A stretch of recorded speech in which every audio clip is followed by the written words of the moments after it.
Hello. I know you guys are not boring, are you? Can we try it one more time? Good afternoon. Awesome. Let's give it up for Jim and Dwayne, please.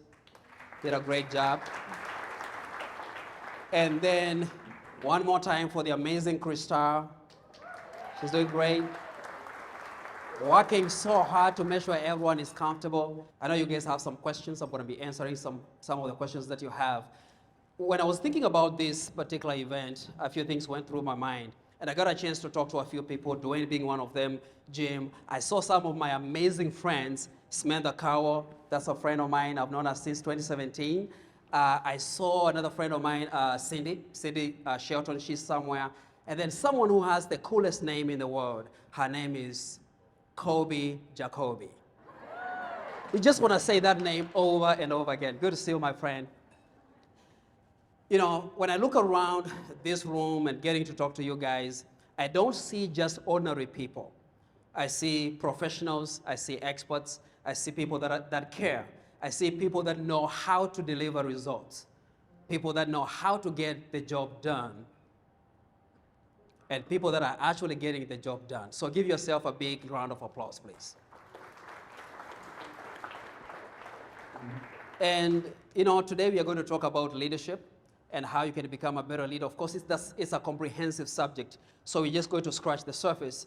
But again, for you guys, whether you are the business owner, like Jim and Dwayne, or you are a senior executive in the company, a sales professional, or just the newest team member in the company, I know that you have a passion, I know you have a dream, I know you have a burning desire to become a better leader.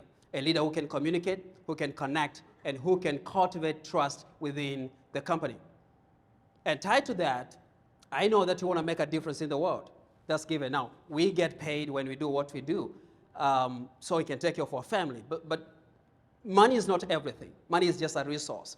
What brings fulfillment is being able to make a difference in someone's life. I was talking to someone who works for Blue Sky, and they do restoration. Now, you can imagine if my basement gets flooded, and I call them and they show up within 5 hours, how much happy I'm going to be, right? They're trying to get me back to how my life was. So they're transforming my life. They're getting my kids to be comfortable. I have some kids. I'll tell you about that here in a second. So what you do is making a difference in people's lives. You know, they told me to stay within these white circles over here. So don't think I'm afraid of you if I don't move towards that. They told me to stay here. So I got a chance to work for Chick-fil-A many years ago. And there's something that they taught me. We went to a conference, and one of the senior vice presidents, he said that we are not in the chicken business. We are not in the chicken sandwich business. We are not in the chicken nuggets business. We are in the people business making chicken sandwiches. And it's the same thing with you guys. It doesn't matter whether you work for a restoration company, a plumbing company, lawn mowing, coaching and training and speaking. That's not the business that you are in. You are in the people business making a difference. So let's do this. We're going to talk about these three things, and I know some of you have some questions. Now, every time I meet people for the first time, some of them usually have some questions that they want to ask, and some of them are scared to ask those questions. Wow. I can see the projectors are right behind you. Please don't break your neck. You'll be fine. You can just listen to me if you can't, see the projector. But some people get curious. Who are you? Where are you from? How tall are you? Which is a very interesting question. Hey, I'm only 5'3", but in my head I'm 6'2", so don't ask that question. And, I was at an event the other day, and a lady walked up to me and she said, I've been to so many mission trips, and I've been to so many countries. And I just want to let you know that I've met people from different cultures and different ethnicities. And she said, so I'm just curious, where is your accent from? And then I was like, wow, this is going to be good. So I asked her, what do you mean? And she said, where are you from? And I decided to have a good time. So I said, I'm going to tell you where I'm from, but I just want you to guess. Where do you think I'm from? And she thought for a second, and she said, you sound like you are from Mississippi. Yeah. And I was like, wow, what gave it away? Is it my height? Is it my accent? What is it? Now I have a Southern accent. And I said, no, I'm sorry, ma'am, I'm not from Mississippi. I'm from a place called Lenexa, and this is how we talk. And she looked very confused and decided to push it a little bit more. And I said, hey, in the next time we have a small village of people who look like me, talk like me, and we all live there. You should come and visit. And she was like, wow. So, so she tried to walk back her statement and she said, no, I didn't mean to talk to you because of your color or how you look, because I don't see color. And I said, that's good because I'm white. So, yeah, so that's the evil side of me. I have some evil thoughts sometimes. So let's have some good time today. Now, whether you're a new leader or you've done this for years, you need to understand that leadership is all about others. It's all about other people. And one of the best things that you can do is being able to lead people and connect with them. We are talking about communicating, connecting, and also cultivating trust within your team. And I've had a chance to be a leader for many, many years. Right out of college, I went to school for engineering. I got hired as an assistant production manager for a manufacturing company. And one of the mistakes they made, they gave me 65 people to lead. No leadership training, no communication training. I was trained as an engineer. Now, the perception was when you have a degree, you are qualified to become a leader. How many people have hired people right away from college and they didn't know how to do anything? Anybody? Yeah. I was one of those people. Of course, I was on top of my head. I thought, I have an engineering degree, I can lead people. Within 2 weeks, I knew I couldn't do it, so I quit that job. And just like any good employee, I blamed the company for it. I told them, yeah, I did. I played that role. Went to another company. I struggled with my leadership as well. And then I decided leadership was not my thing. Went to work for a telecommunications company.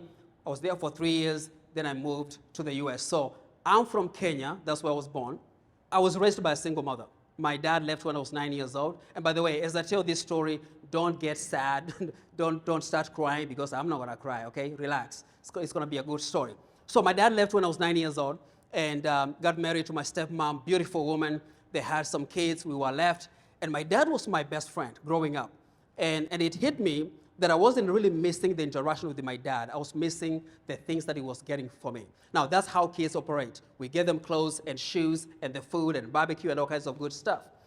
And I watched my mom struggle, raising 7 kids by herself, working in people's farms, cleaning people's houses, being made fun of. And that was not good. Now, the neighbors that we had and the people that I went to school with, for some reason, they decided to make fun of us as well, the kids. Now, I don't know about you, but parents are usually very protective of their kids. And that's when I saw the other side of my mother. She stood up for us. She protected us. And she made sure that we were okay. That was my first experience with leadership. A very good leadership where she is by herself, but she showed us what's possible, who we can become, what we can do, and what we can have. Now, fast forward, my dad took an early retirement and decided to start a business. Within 2-3 years, the business failed. And my stepmom kicked him out, and he came back to my mother, and my mother took him back in. We were not very okay with that. Yes, that was our reaction. We were not very okay with that. But my mother taught us the art of forgiveness, just forgiving people for whatever that they have done. Now, looking back, and people ask me, are you still mad at your dad? I was like, of course I'm not. Number one, he passed when I was 18 years old. And then number two, why should I be mad at him? I make so much money telling stories about my dad, so I shouldn't be mad about that. Right? I really do. But he made his mistakes. I'm not mad at him. But again, looking back, I am who I am today because my dad left. Honestly, if my dad had not left, probably I would not have amounted to anything. So I am who I am because my dad left. So what I do today, I do business coaching, consulting, and speaking. It's a passion of mine. Yes, I went to school for engineering, but after about 8 years, I decided to leave. Now, if you talk to the people that I work with, they will tell you that I quit the job. But I didn't quit the job. I just transitioned from engineering to do this for 2 reasons. Number one, my fellow engineers told me I'm too friendly and I smile too much, so I'm not a real engineer, so just wanted to get out. And then number two, going back from when I was young, my mother said I talk too much. Why can't you be quiet? You talk too much. So I had to find a job that I can talk all day and get paid. All right, so that's my family. I have a wife and 2 kids. Someone said, oh, yeah. Okay, yeah, that's my family. My great-grandfather had a lot of wives, 40 wives, 40. Oh, yeah. Yeah, he was an ambitious man. He had 40 wives. So for me, I have only one. First off, we are only allowed to have one wife in America. And then number two, that's all I can handle. So those are my two kids. My daughter is 3.5 years old, and my son is 15 months old. So about 3 weeks ago, I was speaking at the Ozarks, about three hours from here. And when I was done speaking, a guy walked up to me and he said, by the way, I just want to let you know that your wife is hot. Yeah, I said, thank you, I know. And then I said, I'm just glad we don't live in the same neighborhood. So, so let's talk about this, being the leader, how to communicate, how to connect, how to cultivate trust within your team. Now, my team and I, we have the privilege of working with the companies to train their managers, their leaders, their junior executives on management, leadership, communication. And people think it's a fancy thing, but besides the training itself, what we get to do is to hear their stories, the dreams that they have, the things that they want to do with their own lives. Every single person has a dream. They have their personal goals, and you have the company goals. And what we get to do is to identify what their goals are and their dreams and aspirations, and then we look at the company vision and goals and where they want to go, and then we align them. We help them to align that, and that's how you get to become a great leader for them. So in your company, whether you are the owner of the company, whether you are an executive, you need to find a way to know what their dreams and goals are. All right. This is a book that I wrote a few months ago in September last year. The reason I wrote the book is because I went back to my first job as an assistant production manager, and I struggled. Of course, I quit the job after 2 weeks. I went to another company, I struggled. I came to the US 17 years ago, and my first job was as a restaurant manager, managing Taco Bell, Pizza Hut, Long John Silver's, KFC's here in town. Of course, I was trained to be able to do that job, but I struggled as well. Because coming from a different culture, it was really hard. Being in America, the language was different, the food was different, the perceptions were different. But what I struggled with was being able to connect with the people. Now, it took me back to my first job that I had, and then all the memories came when I got my job in America. And I figured if only there was someone who taught me how to lead, how to communicate, how to manage people, how to connect with them, most likely the 65 people that I felt leading would have had a better experience with me as their leader. So I wrote this book last year, and talking about timeliness. We published the book in November, and within a week it became a bestseller on Amazon. Now, don't be too impressed. It's not because it's the best book in the world. It's because people need the message in the book. That's what my coach told me. So that's the little book, and the good news is that today, each one of you is going to get a copy of the book for free. So thanks to Crystal.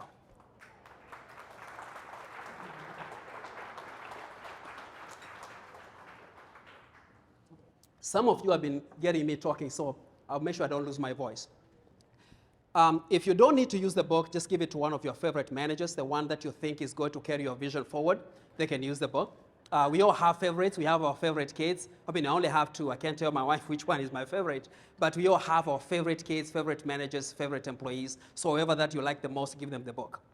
Now, here's something that I want to share with you. I've learned that people have some needs in your company. Your employees, your team members, the newest person, the person who has been there for 25 years. I was talking to Jim, and he has an employee who has been working with him for 17 years. And he is one of the key employees in his company, okay? Whether it's that guy who has been there for 17 years and a guy who has been there for 17 days, they all have needs. Number one, they want to grow. They want to become someone. They want to go somewhere. They have goals and dreams. They want to grow within your company and within your industry. Number two, they want to be a part of a winning team. Nobody wants to be a part of a losing team. And the way we do it, for those who like sports, you find that you're rooting for Chiefs, and if for some reason, God forbid, if the Chiefs lose, then you drift your loyalty and allegiance to another company, another team. And in that case, you are likely to support the team that looks like it's going to win. That's what we do. Nobody wants to be a part of a losing team. Now, here's what happens. Your employees, every time they get home, most of the times, someone is going to ask them, how was work today? And now they're being made to talk about work. If they didn't have a good experience, They'll say it was okay. If it was a great experience, they'll say, let me tell you about my work today. They will tell a story. So as a leader, you want people to tell the story about your company. And that means we need to create an environment where people are going to thrive and feel free to tell stories about your company. That's why we do it. Now, there are so many other benefits when it comes to people feeling like they belong. They are likely to stay. You'll be able to attract and retain great employees. And we've seen this happen over and over again. It's not about the money. By the way, there was a research that was done many years ago, more than 10 years ago, and they were trying to rank the reasons why people get attracted to a company and the reason why they stay with a company. Money was number 6. Number 1 was feeling as if they belong. So people want to feel like this is their home. They're spending 8, 10 hours, sometimes longer than that, in their place of work. So they need to feel like they belong. And then number 3, people want to feel like they're being appreciated. Now, how many people have heard of a company called Mary Kay Cosmetics? Okay. So Mary Kay Cosmetics was started in 1963 by Mary Kay Ash. That's the name of the lady. And actually, she went through some kind of a tragedy. The same year that she launched the business, her husband died out of a heart attack. And she had to power through. But there's one thing that she taught the people that she brought in, all the women that were distributors and advisors when it comes to the products that they sell. She told them every time you meet someone, you need to imagine that they have a sign right behind them that's saying, make me feel special, make me feel important. She knows the drill, right? That's what she taught them. And guess what? They grew that company to $1 billion plus. I don't know how much it's worth right now. So everyone wants to feel special. Even the 70-year-old, 17-year-old, 20-year-old, it doesn't matter. They want to feel special. So people want to feel like they are being appreciated. I did a training for the Missouri District of Department of Transportation, District 4, in Lee Summit a few years ago. And I was talking about this exact stuff. And there was a guy there who said, why do I have to appreciate people when I'm paying them? Why do I have to tell them thank you for coming to work when I'm paying them? And he had expressed that he was struggling to keep the employees. Some of them were asking to be transferred to other departments. And I said, so if your way is not working, don't you think you should try the way that I'm suggesting? And he said, I guess it's going to work. So we got done with the training. The HR manager is called Dennis. And he called me a few months later and he said the guy tried to tell people, thank you for coming to work today. And guess what? People started moving from other departments to come to his department. Just a very simple thank you is going to make a big difference, right? So let's talk about communication as a leader. Number 1, you need to communicate your vision. Where do you want to take your team? Where do you want to take your company? Where do you want to take your department? People want to know. The vision needs to be so clear in a way that if someone wakes you up at 3 in the morning, you can state that vision. It doesn't have to be complicated. Where do you want to go? Now, this morning I had a meeting with a team of a company in Raytown that I work with, 8 of their project managers, and the leader of that particular group, he said, we've been clarifying our vision the last 3 months, and I feel so good about it. That guy is just the lead project manager. He's not even the owner. So he understands that clarifying your vision is going to make a difference. So here's how you do it. You connect the past, the present, and the future. You look back and ask yourself, what have we done? What have we accomplished? What mistakes have we made? What lessons have we learned? Who have we become as a result of what we've gone through? You look at the present. What are we doing right now to move the company forward, the team forward, the department forward? And they look into the future. Where do we want to go? When you connect those 3, it becomes easier for you to grow your company and to lead your team. Now, here's what happens outside even of work. People try to live in the past. They talk about the good old days. You know, you've heard people say that, right? The good old days. First off, they were not that good. Trust me. They didn't have cell phones, okay? They were not that good. And then they try to avoid the present, and they talk about the future. People avoid the present because the present is painful. This is where the grind is. You wake up, you talk to people, get to work, someone quit, or at least they showed up late. Now you have to cover the shift. Okay? Or you show up to work and your boss has to talk to you about some kind of resource. There's always something that's happening, but there are so many other good things that are happening in the present. And then they like to live in the future. They say, when I get there, I'll do this. I can't wait to get there. I can't wait for next year. So they live in the future and they avoid the present. That's a tragedy. So you got to connect the past, the present, and the future, right? So we've talked about communication. Let's talk about connecting. Now, you want to connect with your team. And again, some people think connecting is just another fluffy kind of a thing. And it can be, but we are emotional beings.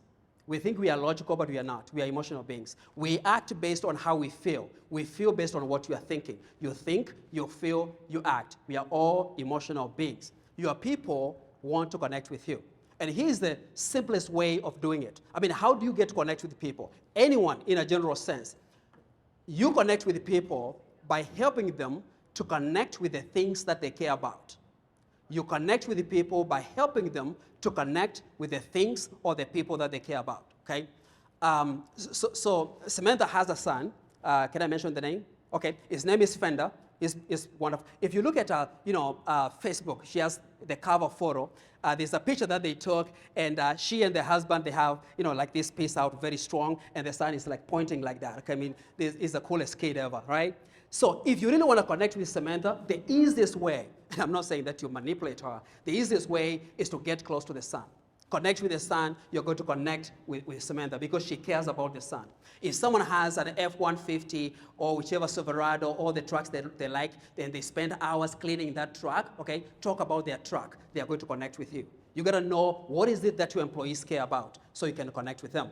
But again, from a very general sense, people care about their dreams, their goals, and the things that they want to accomplish. If you talk about those, you're going to connect with them. So the question is, what is connecting? And connecting is the ability to identify with people and relate to them in a way that increases your influence with them. That's from John Maxwell. But that's my mentor. Get to see him twice a year. So you get to identify with the people and the things that they care about. That's how you get to connect with them. Here's a principle that we teach. The same company I was telling you about that we are coaching the project managers, they hired us in 2021 to do a communication class with these people. Now, here was the thing that they were struggling with. They would go to a customer's house doing the projects, and then some of the guys would just say, hi, and then they start doing the work. And they were getting so many complaints from customers. And they said, we do some of the top-notch work. We don't know why customers are complaining. And they realized there are people who are not personable enough. It's amazing. Because the customers called you there to fix whatever that it is. And you feel, I'm just going to fix this as fast as possible, get out of the way. Trust me, they are lying to you. They want to connect with you first. Take 2 minutes. Ask them, how are you doing? I'm glad to be here. You have a beautiful home. You have a beautiful this and this and that. Now, there's a guy who was working for that company. He doesn't work there anymore.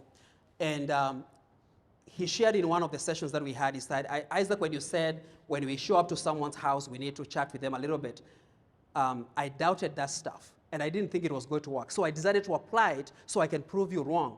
But the thing is working. Okay? It works when you connect with the people. It's an art that you have to cultivate. So connecting increases your influence in every situation. And the key thing is in every situation. Number 2, connecting is more of a skill than a natural talent. So nobody's ever, born knowing how to connect with people. So imagine my son, who is 15 months old, he was born in February last year. There was no way when he was born, he came out of his mother's womb. There was no way to look at that boy and say, he's going to be a connector. There's no way, right? And there's no way to look at a boy and say, that's going to be a very mean kid. There's no way. These are habits that we develop. But also as adults and as professionals, we develop those skills. So practice that. Get to talk to people about them and their dreams and their goals and what they want to accomplish. So communicate, connect, and then cultivate. Now, cultivating trust is one of my favorites. We say that trust is the foundation of leadership. If people don't trust you, you're going to have a very hard time leading them. And it's not trusting you, it's trusting what you do. Some people say, I don't trust you, and then we take offense. It's because they don't know how to communicate. What they don't trust is your ability to do what you said you're going to do. It's your ability to follow through, to give them that day off that they told you they need so they can attend their son's soccer game or whatever that it is. So they don't trust whatever that you're doing. You need to cultivate that. And how do you cultivate trust? Okay? So you cultivate trust by finding a way to get people who have different beliefs and different values and different ways of looking at things to work together. So here's the question. What do you do when everyone you are leading, or almost everyone, has different beliefs, different values, and different ideas? You get them together. That's when we talk about teamwork. And here's the solution. You find a common ground. You find a common ground. And it's about finding, and the common ground, I'll share that with you, is the point where everyone's needs, beliefs, and values intersect. Now, the key word is to intersect. People think for you to find a common ground, you have to like sports, or you have to like going out for dinner, or you have to like fishing, and that's how you're trying to find a common ground. No, most of the people don't even want to know what you do. They just want to figure, they want to know whether your beliefs and my values and my needs are going to intersect at that point. Because it does two things. If you go back to this slide, let's say all the values are intersecting right there. You don't have to be friends. You don't have to do the same thing. It means you're bringing your values, you're bringing your ideas, you're bringing your beliefs to the intersection, and then we discuss about it. So this morning, I was talking to a guy, his name is Daniel, and Daniel is struggling to get his people to do what they're supposed to do. Now, how many people have someone like that in their team who says, I'm going to do it, then they don't do it, right? And they say, yeah, this time I'm going to do it, tomorrow it's going to be done, you trust them, then they don't do it. And he said, this guy is so talented, but he keeps failing to do what he's supposed to do. And I said, have you ever asked him what he's passionate about? And he said, what does performance has to do with the passion? And I said, most likely he doesn't like what he does. And the second thing, most likely you've allowed it for so long that he knows that he can get away with it. So we discussed on how he was going to do it. But the key thing is when you find someone's ideas, beliefs, and values, and they intersect with yours, and you show them that, hey, I'm strict when it comes to deadlines, or I believe that a customer needs to be served well, or I believe we need to have high standards, and then they share their beliefs as well, now they can intersect and you can arrive at a common ground, okay? So the next thing you need to do after you communicate, you connect, and you cultivate the trust, you need to let them see what you see. And we are going back to the vision. So when you look through the lenses, the lenses of your vision, what do you see? What do you want the company to be like? What do you want your team to look like? What do you want your department to look like? How do you want your life to look like as a business owner? And then you get them to see that. Now, since we have different beliefs, ideas, and values, we are likely to see things differently. So here's an exercise I want us to do together. Look at that picture, okay? And who can tell me, when you look, what do you see first? Just raise your hand, tell me what you see. Okay? You do two faces, right? Okay, someone is seeing a vase, a flower vase. How many people can see a vase? See a vase? Okay. Okay, someone else, what else do you see? The base of the table. A what? A base of a table. Okay. So there are two, when you look at the white, on either side, the white part, there are two faces, basically two people facing each other, right? When you look at the black thing, that's a flower vase. So someone is going to see one thing, the other person will see something different. That's what happens with your employees. You believe that people should show up at 8 o'clock on the dot, or maybe 5 minutes before. According to them, if I show up 5 minutes late, I'm still on time. They look at things differently. You believe that the projects need to be done 7 days before they are due. Then they believe they need to be done 5 minutes before, and we don't have to review. So we look at things differently, and that's why you need to get them to see what you see, and that's how you get to influence them. There's a conference that I attended many years ago, I think it was 2012, and they taught us a concept. It's called the goggles concept. It says each one of us is wearing some kind of a goggles. Some of us are wearing red goggles. If you're wearing red goggles, you see the world as red. If you're wearing green goggles, you see the world as green. If you're wearing purple goggles, you see the world as purple. So you can imagine if I'm wearing green goggles, I show up in this room, you all look green, right? Really, really green. Someone else shows up, they're wearing red goggles, and they see everything as red. Now you can imagine me and someone else, and we start arguing the color of the room. Are we going to get along? Probably not, because they are very much convinced everything looks like red, and I'm convinced everything looks like green. That's why you got to bring them back, and they see what you see. Give them the goggles, take them off, have them see what you are seeing. Okay? So here's the good news for you. I said that I'm going to give you a book. And yes, Crystal paid for it. Thank you, Crystal. The reason I want to give you this book, it's not for you necessarily to read, but to see what's possible for you, okay? It took me a long time to write the book because several things happened. And I'll tell you a story real quick.